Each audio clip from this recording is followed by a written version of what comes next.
আজকে রবিবার, তো রবিবার মানে স্পেশাল, কিন্তু স্পেশাল আর কিছু নেই, সেই একই জিনিস মানে চিকেন।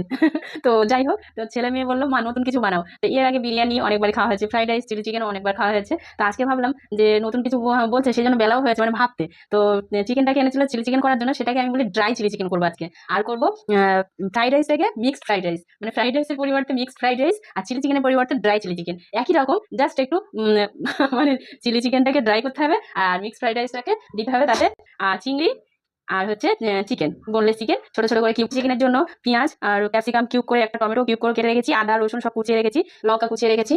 আর রাইসের জন্য বিনস, গাজর, ক্যাপসিকাম, পেঁয়াজ এটাও কুচিয়ে রেখেছি। আর এদিকে ডিম নিয়েছি, মানে মাছ, চিংড়ি মাছ, মাংস, পনির আর ডিম, এই চারটে দিলেই মিক্সড ফ্রাইড রাইস হয়ে যায়। আর চিলি চিকেনের জন্য এদিকে চিকেনটাও রেডি, রেডি বলতে ধুয়ে নিয়েছি, এবার এটা ম্যারিনেট করে নেবো। আর হচ্ছে এদিকে চালটাও নিয়ে নিয়েছি, আর এদিকে কড়াতেও গ্যাসের উপর বসিয়েছি, এখনো ধরাইনি। তো এই চালটাকে ধুয়ে নেবো, আর চিলি চিকেনের চিকেনটাকে একটু ম্যারিনেট করে নেবো, তারপর